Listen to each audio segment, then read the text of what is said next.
যাদেরকে দেখে বড় হয়েছি, যাদের কাছ থেকে শিখেছি, তাদের সামনে কথা বলা একটু কঠিন। আমি এই যে এখানে যারা মুরব্বীরা আছেন তাদেরকে দেখে মোটিভেটেড হইতাম যে আমি তো আমার বোঝাপড়া শুরু হয় যখন থেকে আওয়ামী শাসন শুরু হয় তখন থেকে, মানে সবেমাত্র একটু একটু বুঝছি, ক্লাস 5-এ উঠলাম মাত্র, তখন থেকে আওয়ামী গভর্নমেন্ট। তো আসলে কোন স্ট্যান্ডার্ডে কাজ করতে হয় বা পাবলিকলি ইসলামী আন্দোলন কিভাবে করতে হয়, সংগঠন করতে হয়, এটা দেখি নাই।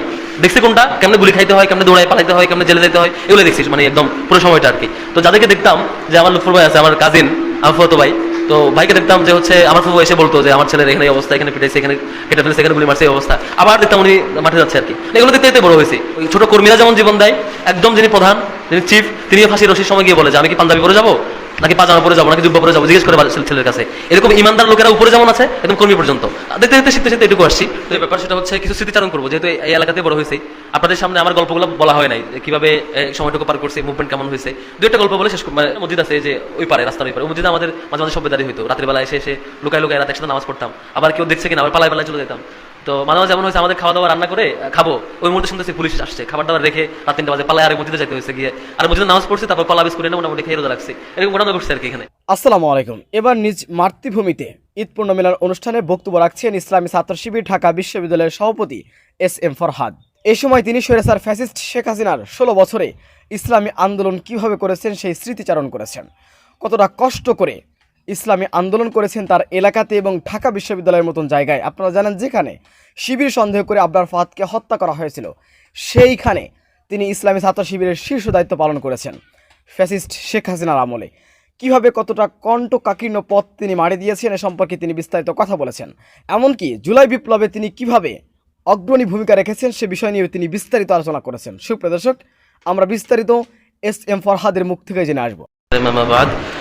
জনদী উন্নয়ন ফোরাম কর্তৃক আয়োজিত আজকের অনুষ্ঠানে উপস্থিত সম্মানিত অতিথিবৃন্দ এবং উপস্থিত আমাদের এলাকার শ্রোতামণ্ডলী, সবাইকে শুভেচ্ছা জানাচ্ছি।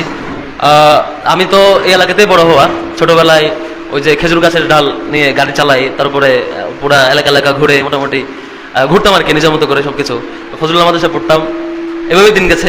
তো যাদেরকে দেখে বড় হয়েছি, যাদের কাছ থেকে শিখেছি, তাদের সামনে কথা বলা একটু কঠিন। আমি এই যে এখানে যারা মুরব্বীরা আছেন তাদেরকে দেখে মোটিভেটেড হইতাম যে এত কাজ কিভাবে করে, এত দৌড়াদৌড়ি কিভাবে করে। আমি দেখতাম যে আমাদের সব মুরব্বীরা এখানে হাজির আছেন, তারা সংগঠন পরিচালনা করতেন কঠিন সময়টাতে। আমি তো আমার বোঝাপড়া শুরু হয় যখন থেকে আওয়ামী শাসন শুরু হয় তখন থেকে, মানে সবেমাত্র একটু একটু বুঝছি, ক্লাস 5-এ উঠলাম মাত্র, তখন থেকে আওয়ামী গভর্নমেন্ট। তো আসলে কোন স্ট্যান্ডার্ডে কাজ করতে হয় বা পাবলিকলি ইসলামী আন্দোলন কিভাবে করতে হয়, সংগঠন করতে হয়, এটা দেখি নাই। দেখছি কোনটা কেমনে গুলি খাইতে হয়, কেমনে দৌড়াই পালাইতে হয়, কেমনে জেলে যেতে হয়, এগুলো দেখছিস মানে একদম পুরো সময়টা আর কি। তো যাদেরকে দেখতাম, যে আমার লুৎফর ভাই আছে, আমার কাজিন, আমার ফুফাতো ভাই, তো ভাইকে দেখতাম যে হচ্ছে আমার ফুফু এসে বলতো যে আমার ছেলের এখানে এই অবস্থা, এখানে পিটাইছে, এখানে কেটে ফেলেছে, এখানে গুলি মারছে, এই অবস্থা। আবার দেখতাম উনি মাঠে যাচ্ছে আর কি। এগুলো দেখতে দেখতে বড় হয়েছি। আস্তে আস্তে দেখতে দেখতে পরে দেখলাম যে এই সংগঠন শুধু এই পর্যায়ে না, ওই ছোট কর্মীরা যেমন জীবন দেয়, একদম যিনি প্রধান, যিনি চিফ, তিনিও ফাঁসি রশির সময় গিয়ে বলে যে আমি কি পাঞ্জাবি পরে যাবো, নাকি পাজামা পরে যাবো, নাকি জুব্বা পরে যাবো, জিজ্ঞেস করে ছেলের কাছে। এরকম ইমানদার লোকেরা উপরে যেমন আছে, একদম কর্মী পর্যন্ত। দেখতে দেখতে শিখতে শিখতে এটুকু আসছি। তো এমন মানুষদের সামনে কথা বলা একটু কঠিন। এরপরও যেহেতু এলাকার প্রোগ্রাম, আমরা এলাকার মানুষের এখানে আসছি, আর আমি একটু কথা একটু বেশি বলি সব জায়গায়, মানে মিডিয়া প্রোগ্রাম এখানে এখানে একটু বেশি বলি। এই জন্য আমি নিজের প্রতি নিজে কথা একটু কম বলার জন্য, যত কম বলতে পারি আর কি। তো আমাদের এক মুরব্বী বলতেন, কথা বেশি বললে পরে মুখ বন্ধ হয়ে যায়, পরে বলা যায় না। চিন্তা করছি এখন থেকে কম বলা যায় কিনা। আমি অল্প সময় নেব, কয়েকটা বিষয় বলার চেষ্টা করবো আর কি। প্রথম যে ব্যাপার সেটা হচ্ছে কিছু স্মৃতিচারণ করবো, যেহেতু এই এলাকাতে বড় হয়েছে। আপনাদের সামনে আমার গল্পগুলো বলা হয় নাই, যে কিভাবে সময়টুকু পার করছে, মুভমেন্ট কেমন হয়েছে। দু একটা গল্প বলে শেষ, এর বাইরে দু একটা আমার প্রত্যাশা শেয়ার করবো মুরব্বীদের উদ্দেশ্যে। একটা হচ্ছে আমি তো এখানে ছোটবেলা থেকে বেড়ে ওঠা, এখান থেকে সংগঠনের দাওয়াত পাওয়া বা সংগঠনকে শেখা।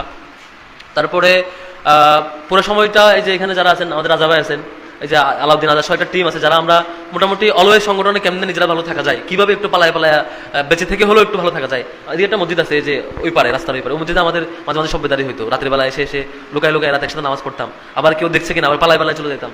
তো মাঝে মাঝে এমন হয়েছে আমাদের খাওয়া দাওয়া রান্না করে খাবো, ওই মুহূর্তে শুনতেছি পুলিশ আসছে, খাবার দাবার রেখে রাত 3টা বাজে পালায় আর মসজিদে যেতে হয়েছে, গিয়ে আর মসজিদে নামাজ পড়ছি, তারপর কলা বিস্কুট এনে মোটামুটি খেয়ে রোজা রাখছি। এরকম ঘটনা ঘটছে আর কি এখানে।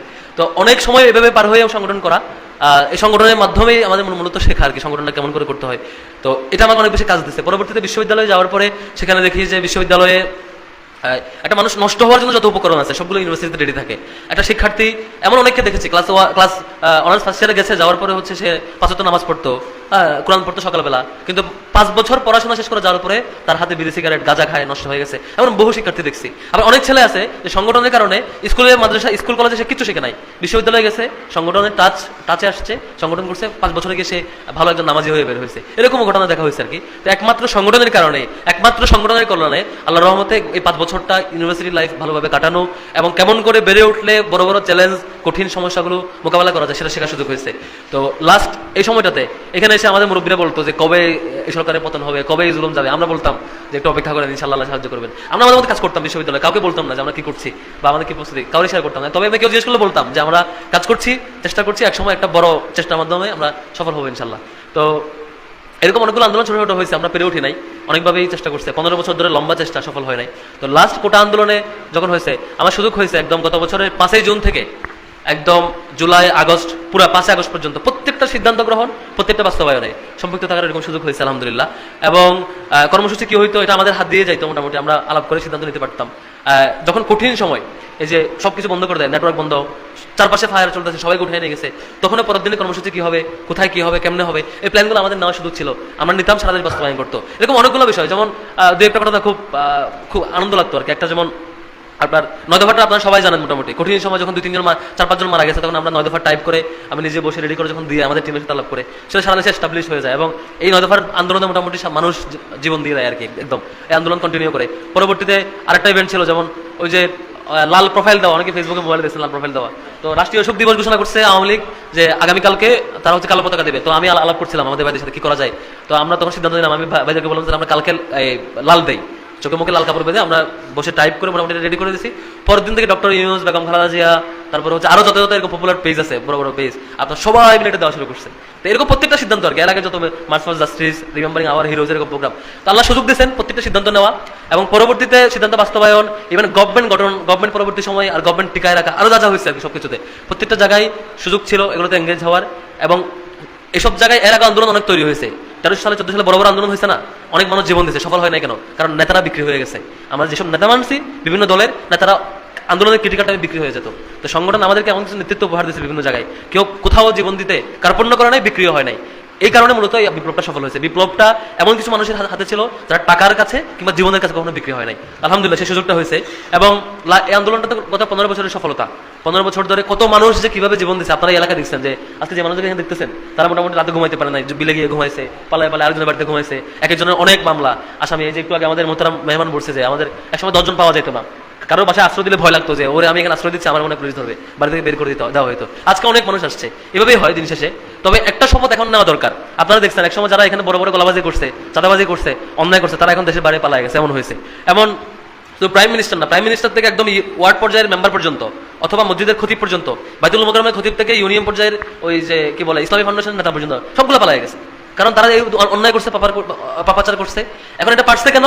আপনারা প্রথম দিকে থামান নাই। 8 সালে এটা হয় নাই, 9 সালে হয় নাই, 10 সালে হয় নাই, 12-13 সালে আস্তে আস্তে অ্যাডভান্স লেভেলে গেছে। যখনই অন্যায় করছে আপনারা ভয়ে হয়তো পিছনে গেছেন, থাক একটু করুক না, মুরব্বীদের কথা শুনেন নাই, ওনারা বলছে একটা, আপনারা বলছেন থাক একটু করুক, এটা থেকে সুযোগ দিয়েছেন। পরে মাথার উপর চেপে বসতে বসতে বসতে বসতে এমন পর্যায়ে হয়েছে এখন আপনারা গুলি মারলে আপনি কিছু বলেন না, আপনাকে গুম করে ফেললেও কিছু বলেন না, মামলা দিলেও কিছু বলেন না, এমন হয়েছে আর কি। তো একটা শপথ নেওয়া যায় যে এই এলাকায়, এই অঞ্চল যাতে আর কখনো এই ধরনের দুঃশাসক, এরকম ফেসিবাদী শাসক, নির্যাতনকারী কেউ আর কখনো জায়গা না পায়, এই শপথটা আমাদের নেওয়া দরকার। যখন কেউ এরকম সুযোগ চাইবে সবাই মিলে প্রতিরোধ করতে হবে। যখন কেউ এখানে অন্যায় করতে চাইবে, কেউ কারো জমি জায়গা জমি মেরে খাবে, চাঁদাবাজি করবে, মাদকের সাম্রাজ্য বানাবে, অন্যায় কাজ করবে, কোরআনের তাফসীর নিয়ে বলবে জঙ্গি বই, জিহাদি বই পাইছে, এই ধরনের কাজ যখন করবে আপনি যদি প্রতিবাদ না করেন আবারও এরকম আশঙ্কা থাকতে পারে আর কি। তো আমরা চেষ্টা করতেছি, আমাদের ক্যাম্পাসগুলোতে চেষ্টা করতেছি যাতে করে কেউ এখন সুযোগ না পায়, সেই সুযোগটা আমরা দিচ্ছি না, সামনেও দিব না ইনশাল্লাহ। তো আমাদের মুরব্বীদের দায়িত্ব হচ্ছে আপনারা ঠেকায় রাখবেন। ঠেকায় রাখলে কাজ কি হবে? যে আমরা যারা ছোট আছি, আমাদের যারা আরো ছোট আছে তারা ভালো মানুষ হয়ে উঠতে পারবে। কারণ আশপাশে যখন গাজার আসর হয়, মদের আসর হয়, পাশের মানুষ তো গাজা মদ খায়। আশপাশে চাঁদাবাজির আসর হলে এটা চাঁদাবাজি শিখবে। আশপাশে এরকম সন্ত্রাসের আসর হলে পাশের আপনার ছোট ভাইটা সন্ত্রাসী হবে। এখন যদি আপনার সন্তানকে, আপনার পরবর্তী প্রজন্মকে, আপনার নাতিকে, আপনার ভাইকে ভালো মানুষ করতে চান, এই সমস্যাকে টিকায় রাখতে হবে। তো আপনাদের প্রতি অনুরোধ থাকবে, এই যে ওনারা যদি ভুল করে ওনাদেরকে ধরাই দিবেন যে ভাই আপনারটা ভুল হচ্ছে, আর ওনারা সঠিক করলে হেল্প করবেন, আর ওনারা সঠিকটা না করলে আপনারা সঠিকটা করবেন। অর্থাৎ যে কোনো মূল্যে এখানে অন্যটা সুযোগ না দেওয়াটা আমাদের দায়িত্ব, এবং আমরা ভুল করলে আমাদের সুযোগ দেওয়াটা দায়িত্ব আর কি। এটা একটা ব্যাপার। আর আমি এখানে আমাদের অনেক ছাত্র ভাইরা আছেন, আপনাদেরকে অনুরোধ করবো, আসলে এটা কখনো সম্ভব না যে বীর বিক্রম স্কুলকে বা হামিদিয়া মাদ্রাসাকে আপনি একদম তামিরুল মিল্লাত মাদ্রাসার মতো, ওই চট্টগ্রাম জেলা স্কুলের মতো স্কুল বানায় ফেলবেন। তো সব টিচার এখানে নিয়ে এসে সবকিছু পড়াবেন একসাথে, এটা এই ধরনের ফিলোসফি পরামর্শ দেওয়া কঠিন। কিন্তু এটা তো সম্ভব যে আপনার ছেলেটা যাতে খারাপ মানুষের সাথে না মিশে, এটা তো সম্ভব। তো আমি যেটা মনে করি, আমি আমার জীবন আমি পড়ছি এখানে তো পড়ছি, এটা তো এক জঙ্গল মোটামুটি, এখান থেকে গেছে আরেক জঙ্গলে, ওই রাঙ্গামাটি মাই নিতে আমার বইখানে, এটা আরো পাহাড়, মানে এটা তো এত পাহাড় নাই। মোটামুটি আমার পুরো ছাত্র জীবন গেছে জঙ্গল এবং পাহাড়ের মধ্যে, যেখানে খুব ভালো শিক্ষকও পাওয়া যায় না, খুব বেশি ভালো পরিবেশও নাই। তাও আমি পড়াশোনা কোথায় পাইছি আমার সংগঠন থেকে, কারণ আমাকে সংগঠন দেখাইছে যে তোমার এখন পড়তে হবে। আমার একদিন ফাঁকি দিলে আমার দায়িত্ব ছিল, সে ধরতো, তুমি পড়াশোনা করছো না কেন? ক্লাস 8 পরীক্ষা শেষ, 1.5 মাস সময় আছে, 1.5 মাস পরে বলতেছে ভাইয়া তোমাকে তো এখন সময় নষ্ট করা যাবে না, তোমাকে কম্পিউটার শিখতে হবে। ক্লাস 10 পরীক্ষা শেষ, এসএসসি পরীক্ষা, দাখিল পরীক্ষা শেষ হওয়ার পরে 3 মাস সময় বলতেছে তোমাকে এখন আরবি শিখতে হবে, ইংরেজি শিখতে হবে, এটা শিখতে হবে, তোমাকে ভর্তি হবে। আমার দায়িত্ব ছিল, আমাকে কখনো ছাড়ে নাই। আলিম পরীক্ষা শেষ, বলছে ইউনিভার্সিটি যাওয়া লাগবে। ঢাকা বিশ্ববিদ্যালয়ে কেমনে যেতে হয় আমিও জানি না, আমার বাপেও জানে না, আমার আত্মীয় স্বজন কেউ জানে না, আমি যাবো কেমনে? আমাকে শিখেছে আমার সংগঠন। বিশ্ববিদ্যালয়ে যাবো, যাওয়ার পর ইউনিভার্সিটি কেমনে চলবো? আমার আব্বুর পক্ষে এটা পসিবল। আমার আব্বু মাদ্রাসার শিক্ষক, আমার আব্বু আমাকে বলছে যে হচ্ছে বাবা আমি তোমার টাকা দিতে পারবো, এটুকু আমি পারবো, আরেকটা জিনিস পারবো, দোয়া করতে পারবো, আর কিছু আমি জানি না, এই দুটো আমি পারবো। দোয়া লাগলে মানে বলবো, টাকা লাগলে মানে বলবা। এখন দোয়া টাকা তো সবাই দিতে পারে ভাই, আপনার দরকার কেমনে যাবেন, কোথায় যাবেন, কার কাছ থেকে হেল্প নেবেন, কোন ধাপের পর কোন ধাপে যাবেন, সেটা সাহায্য চাওয়া। সেটা আমাকে একমাত্র একটা প্ল্যাটফর্ম থেকে পাইছি, সেটা সংগঠন। এই সংগঠন ছাড়া এটা কখনোই পসিবল না। তো আপনাদের আমি মুরব্বীদেরকে অনুরোধ করবো, আপনার সন্তান, আপনার আশপাশে নাতিপুতি আরো যা যা আছে, চেষ্টা করবেন শিবিরে একটু কানেক্ট করাই দেওয়া। যদি শিবিরের দায়িত্বশীল লোক তারা ধরাই দিবেন, তোমাকে তো আমার বাচ্চাকে দিয়েছিলাম, সে এখনো বই পড়ে না কেন, আবার ধরবেন, তোমাকে তো আমি দিয়েছিলাম, সে নামাজ পড়ে না কেন, দায়িত্বশীলরা ধরবেন। দায়িত্বশীল না পারলে খবর আছে। দায়িত্বশীলের দায়িত্ব হইলো এই এলাকার সবাইকে তার নামাজ, তার পড়াশোনা, তার সবকিছু নিশ্চিত করা। দায়িত্বশীল না পারলে তাকে ধরবেন। যে দায়িত্বশীলরা এখানে বসে আছেন, যে আমাদের দায়িত্বশীলরা আছেন এখানে, তো যদি না পায় তাদেরকে ধরবেন। আর আপনার কাছে হলো শিবির কোথায় আছে তাকে খুঁজে বের করা। তাকে ধরে নিয়ে এসেও যে মসজিদের ইমাম সাহেবকে মুরগি জবাই করে খাওয়ান না, তো এক বেলা পর্যন্ত কম খাওয়াবেন, তারা ধরে নিয়ে এসে খাওয়াবেন, খাওয়াই বলবেন এই যে খাওয়াইলাম এটা এমনি তোমাকে আপ্যায়ন করছি, কিন্তু তোমার দায়িত্ব হচ্ছে যে আমার ছেলেমেয়েরা তুমি লালন পালন করে বড় করা। আমি যেটা বিশ্বাস করি, দেখেন আমি খুব একটা সত্যি কথা বলি, সেটা হচ্ছে আপনি এখানকার একজন উস্তাদ দিয়ে, শিক্ষক দিয়ে একটা ছেলেকে 5 থেকে 8 পর্যন্ত তারা মানুষ করতে পারবেন, কিন্তু এর পরে যদি আপনি তারা চিটাং পাঠান, ক্লাস 10 পরে চিটাং পাঠান, তারা দেখবে কে? এখানকার হুজুর এখানে পাঠাতে পারবেন? এখানকার হেড স্যারকে পারবেন পাঠাইতে? পারবেন না। আমি যখন চট্টগ্রামে গেছি, আমার বাবার সক্ষমতা ছিল ওখানে গিয়ে আমার ফলোয়ার ঠিকঠাক খোঁজখবর। আমি অনেক মানুষ কেমন দেখছি যে বাপ ফোন দিছে, বাবা তুমি কি করছো, পোলা বাপরে বলতেছে আব্বু আমি পড়তেছি, আসলে ছেলে তখন পড়তেছে না, ছেলে তখন হচ্ছে মোবাইল চাপতেছিল, মিথ্যা বলছে। আবার ছেলে ঢাকায়, আব্বু তুমি কি করছো, সে একটু আগে 2 ঘন্টা ধরে মোবাইলে নাটক দেখছে, মুভি দেখছে, তুমি কি করতেছো? ওই ছেলে বাবারে বলতেছে আব্বু আমি পড়তেছি, মিথ্যা বলে সে। বাবা কিন্তু বাবা এদিকে খুশি, আমার পোলা মাশাআল্লাহ পড়তেছে। 5 বছর যাওয়ার পরে দেখেছে ছেলে নষ্ট হয়ে গেছে, বাবা এখন মাথায় হাত যে আমার ছেলে কেমন নষ্ট হয়ে গেল। কারণ হচ্ছে আপনি এমন কারো হাতে রেখে যান নাই যে তাকে তত্ত্বাবধান করবে। তো আমার পক্ষে, আমার আব্বুর পক্ষে সম্ভব ছিল না, আমার চাচা আছেন, আমার যে কাকা আছেন, ওনারা কি করতে পারতেন, ফোন দিতেন সপ্তাহে 1 বার, দিনে 2 বার ফোন দিয়ে দোয়া করতেন। বাকি পুরোটা কখন আমি ভুল করতেছি, কখন আমি সঠিক করতেছি, আমার জন্য আমার সংগঠনটা ছিল নিয়ামত, আল্লাহর পক্ষ থেকে সরাসরি নিয়ামত। জীবনে 1000 বার ভুল করছি, 1000 বার ধরাই দিয়েছেন, কখন আমাকে দূরে টেনে দেন নাই যে তোমাকে দিয়ে হবে না। আমার তো এখনো মনে পড়ে, স্টিল আমি যে বইগুলো পড়ছি, আমি এখনো যে বই, অর্ধেক বই হয়তো সংগঠনের কোনো ভাই থেকে নেওয়া। আমার বিশ্ববিদ্যালয়ের লাইফে যদি আমি 2000 বই পড়ি, 2000 মধ্যে 15,000 বই আমি 1500 বই কমপক্ষে আমি কিনি নাই, হয়তো 500 বই আমি কিনছি। আমার ছাত্র জীবনে যদি আমি মনে করেন 100টা কোর্স করি, বিভিন্ন কোর্স, 100টার মধ্যে 90টাই আমার টাকা দিয়ে পড়া না, সংগঠনের মাধ্যমে পড়া। 10টা হয়তো নিজে খুঁজে নিছি, বাকি সব সংগঠনের মাধ্যমে। এভাবে করে আমার বোঝাপড়া তৈরি হয়। এখনো ঢাকায় আমি যত চ্যালেঞ্জ ফেস করছি, আমার আব্বুর পক্ষে এটা সম্ভব আদৌ? আমার টিচারের পক্ষে এটা সম্ভব যে ওই এলাকায় কোথায় কোন বিপদে পড়তেছে আমাকে সাহায্য করা? সম্ভব না কখনোই। এখানে শুধু দোয়া করতে পারবেন। তো মুরব্বীদেরকে অনুরোধ করবো আমি, আপনাদের যারা সন্তান, বাচ্চা কাচ্চা, নাতি, আমাদের ভাই বোনেরা যারা আছে, সবাইকে চেষ্টা করি যে যে বয়স আছে সেই বয়সের উপযোগী যে সংগঠন তাকে কানেক্ট করে দিবেন, যাতে করে অন্তত সে ভালো টেকে থাকে। আর যদি দায়িত্বশীল তার খোঁজখবর না নেই, তার নাম্বার নেবেন, একটা ফোন দেবেন, কিরে তোমাকে তো দিচ্ছিলাম আমার ছেলে, তুমি খোঁজখবর নাও না কেন, তাকে ফোন দেবেন। এই জিনিসটা অনুরোধ থাকবে। আর মুরব্বীরা আছেন, মুরব্বীদের প্রতি আমার একটা অনুরোধ থাকবে, আমরা মানুষ ছোট, আসলে ছোট ছোট মানুষ হয়, যে যা কিছু করছে আল্লাহ করাইছেন, এটা আমাদের হয়তো এতটুকু আমরা আশাও করি না, এত কিছু করতে পারবো, এত বড় ফেসিবাদ তাড়ানোর জন্য এত করতে পারবো, চ্যালেঞ্জিং কাজগুলো আমরা করতে পারছি, আল্লাহ আমাদের সুযোগ দিচ্ছেন। কিন্তু আপনাদের একটা দায়িত্ব আছে, দায়িত্বটা হচ্ছে এই এলাকায় যাতে সবকিছু ইনসাফ কায়েম হয়, ইসলাম কায়েম হয়, সুন্দর সমাজ তৈরি হয়, এখানে যত অসঙ্গতি শব্দ দূর করার জন্য আপনাদের দায়িত্ব আছে। আপনারা জামাত যদি ঠিক সঠিক পথে না চলে, জামাতকে আপনি ধরাই দিবেন যে আপনারা এই ভুল হচ্ছে। আর যদি আপনার মনে হয় তারা সঠিক পথে আছে, তাদেরকে হেল্প করাটা আপনার দায়িত্ব। এই জন্য তাদেরকে এখানে যারা যখন যে থাকেন স্থানীয় আপনার টিমে যেতে, তাদের সাথে একটু সহযোগিতা করা, এখান থেকে অন্যায় দূর করা, ইনসাফ প্রতিষ্ঠা করা, এখানে অসঙ্গতি যা আছে তা দূর করা, সমাজের উন্নয়নে। আমাদের সংগঠনের একটা ভালো দিক হচ্ছে কি জানেন, এখানে কেউ নিজের জন্য কাজ করে না, খুব ভালো দিক। একটু আগে বলছে যে আমরা ব্যক্তি পূজা করি না, ব্যক্তি পূজা করি না বলেই আপনি দেখবেন আমার শহীদ মীর কাসেম আলী ভাইয়ের হাতে গড়া সম্পদ কোটি কোটি কোটি কোটি মিলিয়ন টাকার সম্পদ হবে, এরকম এত প্রতিষ্ঠান করছে। কিন্তু উনি যখন শহীদ হয়েছেন 1 টাকা ওনার নামে ছিল না, নিজের জন্য করে নাই। লক্ষ লক্ষ মানুষের কর্মসংস্থান করছে, এত এত প্রতিষ্ঠান করছে, একটা ওনার নিজের সন্তানের জন্য করে নাই, নিজের জন্য করে নাই, সব সমাজের জন্য, মানুষের জন্য করছেন। আমাদের শহীদ মতিউর রহমান নিজামী নিজের জীবনটা দিয়ে দিয়েছেন, সবকিছু বিলিয়ে দিয়েছেন, পুরো জীবনটা বিলিয়ে দিয়েছেন, নিজের জন্য কিছু করেন নাই। আমাদের কর্মীরাও এরকম। তো এখানে আপনি জীবন দিয়েও মজা পাবেন, সবকিছু বিলিয়ে দিয়েও মজা পাবেন। তার কারণটা হচ্ছে এখানে ব্যক্তি পূজা হয় না। আর যদি কেউ করে তাকে থামাবেন। যদি কেউ কোথাও করে ব্যক্তি পূজা, গ্রুপিং আর কিছু করে, সেটা থামানোর আপনার দায়িত্ব। তো আপনাদের প্রতি অনুরোধ থাকবো, আমার বেশি অনুরোধ মুরব্বীদের প্রতি, আল্লাহর ওয়াস্তে বিশ্বাস করেন, সমাজটা আপনাদের। আপনারা যদি আপনার বাচ্চাদের মানুষ করতে পারেন, সে একসময় সমাজটা চালাবে। আর আমরা কয়েকটা ভুল করি কি জানেন? আপনি মনে করেন আপনার ছেলে আপনার বাড়ির আপনার রুমের সামনে বসে থাকলে সে ভালো থাকবে। আপনি মনে করেন আপনি রুমে পাহারা দিয়ে থাকলে ভালো থাকবে। কিন্তু আপনি জানেন না যে কোথাও কোথাও পাঠায় দিতে হয়, কোথাও কোথাও দিয়ে দিতে হয়, যেখান থেকে সে শিখবে। আমি আমার পুরো জীবনে যেমন আমি যখন ঢাকায় যাই, আমার ফ্যামিলি জানে যে আমি কোথায় থাকি, আমি কি কি করছি। আমার আব্বু, আমার ফ্যামিলি মেম্বার্স এত ভয় পায় নাই, জানতো যে ওর যদি প্রমাণ পায় ওকে মারা ফেলবে।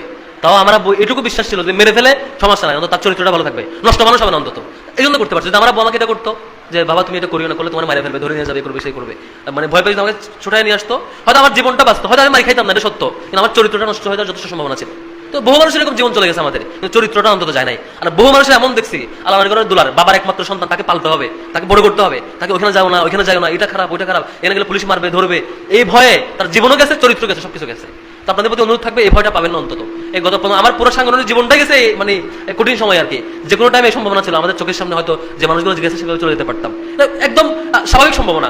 আর স্বাভাবিকভাবে ইসলামের জন্য যখন আপনি প্রস্তুত থাকবেন, জীবনটা আল্লাহর জন্য সঁপে দেবেন, আপনার হারানোর কিছু থাকবে না, তখন দেখবেন আপনার সবকিছু আরাম লাগতেছে আর কি, কোনো ভয় নাই, ক্রাইসিস নাই। কারণ আপনার তো আসলে আপনি প্রস্তুত যে আমি মরে গেলেও সমস্যা নাই। তো এই প্রস্তুতিটা নিজের সন্তানের জন্য।